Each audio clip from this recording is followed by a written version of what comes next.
Awalnya, saya enggan untuk menanggapi pertanyaan ini karena orang awam sekalipun pasti tahu hal yang seperti ini jelas keliru. Tetapi kemudian, setelah saya mendapatkan adanya beberapa pihak yang justru mencari pembenaran dan pembelaan, yaitu dengan mengangkat sebuah riwayat bahwa Rasul SAW pernah mempersilahkan orang-orang Nasrani Najran untuk beribadah di dalam Masjid Nabawi. Seperti ini tidak ada kaitannya sama sekali dengan bab toleransi. Bahkan tidak bisa dikatakan menghormati. Justru ini lebih tepatnya pelecehan. Melecehkan agama Islam sendiri dan juga melecehkan agama yang bersangkutan.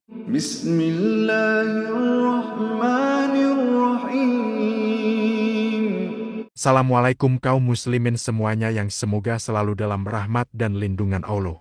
Sebelumnya bagi yang belum subscribe, silahkan klik subscribe untuk support channel ini menuju 10.000 subscriber. Syukron, jazakallahu khairon.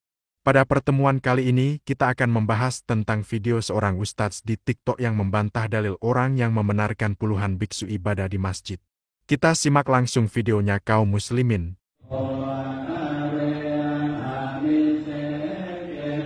Awalnya, saya enggan untuk menanggapi pertanyaan ini karena orang awam sekalipun pasti tahu hal yang seperti ini jelas keliru. Tetapi kemudian, setelah saya mendapatkan adanya beberapa pihak yang justru mencari pembenaran dan pembelaan, yaitu dengan mengangkat sebuah riwayat bahwa Rasul SAW pernah mempersilahkan orang-orang Nasrani Najran untuk beribadah di dalam Masjid Nabawi. Padahal jelas, menggunakan riwayat tersebut sebagai dalil untuk membolehkan agama lain beribadah di dalam masjid, itu kekeliruan yang sangat fatal. Baiklah, berikut ini 8 penjelasan kami tentang masalah ini. Yang pertama, riwayat tersebut adalah riwayat yang lemah, tidak disebutkan dalam kitab-kitab induk hadis manapun. Yang kedua, riwayat tersebut adanya tercantum di dalam kitab tafsir dan kitab sejarah.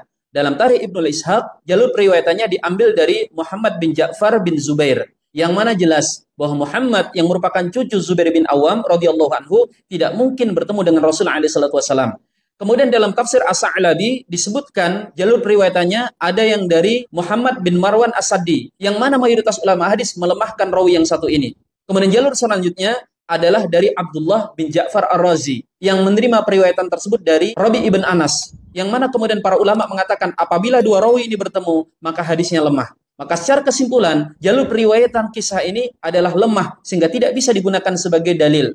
Betul kata beliau. Riwayat tersebut adalah riwayat yang lemah dan tidak bisa digunakan sebagai dalil. Kita lanjut videonya kaum muslimin.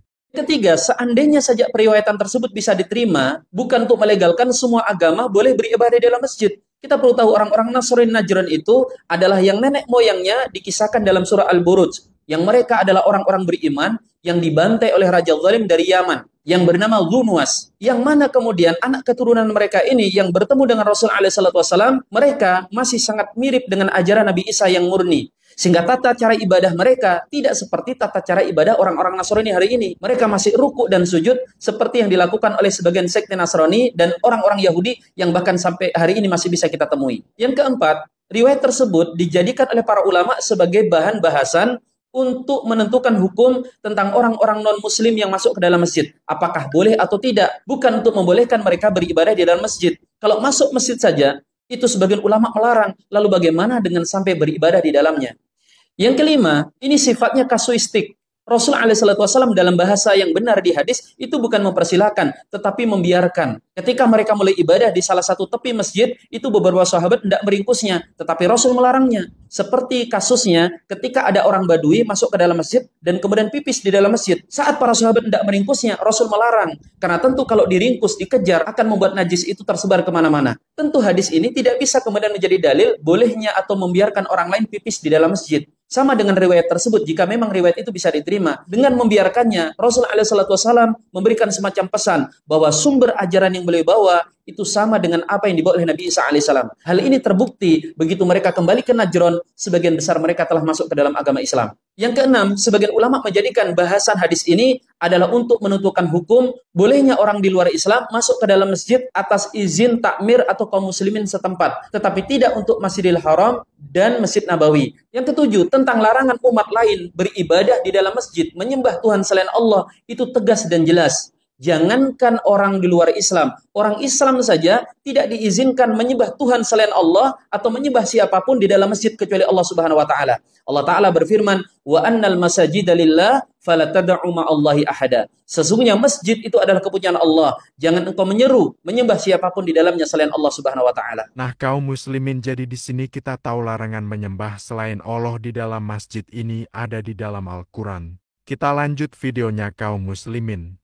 Dan ketika menjelaskan ayat ini, Al-Imam Ibnu Rajab mengatakan, "Fakama annahum la yumkinuna min fi'li ibadatihim fil masajid, fakadzalika la yanbaghi lil muslimin an yusallu salawatihim fi ma'abidil kuffar allati hiya mawdi'u kufrihim." Sebagaimana orang-orang di luar Islam itu tidak boleh beribadah di dalam masjid-masjid, demikian juga hendaknya orang muslim tidak menyembah Allah di tempat ibadah-ibadah mereka, yang mana tempat ibadah tersebut adalah sumber kekufuran mereka. Yang kedelapan, para ulama telah sepakat tentang masalah ini.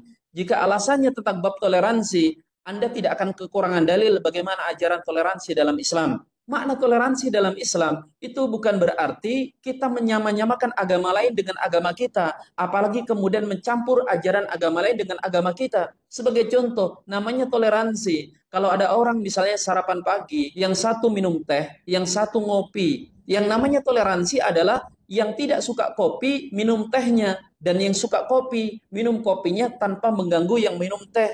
Jangan sampai atas nama toleransi, kemudian antara teh dan kopi itu dicampur, maka dengan ini justru yang minum kopi tidak akan bisa menikmati kopinya, yang minum teh tidak akan bisa menikmati tehnya. Maka hal yang seperti ini tidak ada kaitannya sama sekali dengan bab toleransi. Bahkan tidak bisa dikatakan menghormati. Justru ini lebih tepatnya pelecehan. Melecehkan agama Islam sendiri dan juga melecehkan agama yang bersama.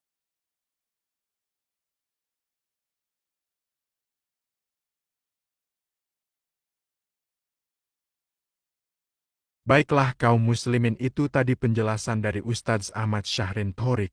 Dari penjelasan beliau kita faham bahwa hadis yang dimaksud lemah, dan jika kalian menganggap itu sahih, maka kita tidak bisa seenaknya mempersilahkan orang non-muslim beribadah dan berdoa di masjid.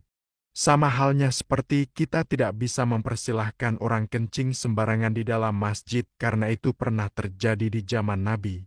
Jangankan orang non-muslim, orang muslim juga dilarang ibadah di masjid tapi sujudnya ke kuburan. Mintanya sama wali fulan, itu dilarang, apalagi ini puluhan biksu yang menyembahnya entah ke siapa. Bahkan Ustadz tadi juga menyebutkan bahwa yang seperti itu bukan toleransi tapi pelecehan. Ya gimana tidak melecehkan? Orang kita sebagai muslimin kalau masuk masjid bersuci dulu, menjaga adab dan sikap ketika di masjid. Ini tiba-tiba ada orang non-muslim melakukan dosa yang paling besar di dalam masjid, yaitu syirik beribadah dan berdoa selain kepada Allah. Nanti ada juga yang alasan, biksu itu tidak ibadah tapi hanya mendoakan umat Islam. Doa itu juga termasuk ibadah, makanya tiap agama juga berdoa kepada Tuhannya masing-masing. Jadi toleransi yang benar itu bukan kita menyampur adukan ajaran agama kita, tapi kita membiarkan mereka ibadah masing-masing di tempat ibadah mereka dengan cara-cara mereka. Bagimu agamamu, bagiku agamaku. Yang terakhir, semoga kita semua ditunjuki dan istiqomah di jalan sunnah. Maaf jika ada salah kata. Wallahu a'lam bishawab. Wassalamualaikum warahmatullahi wabarakatuh.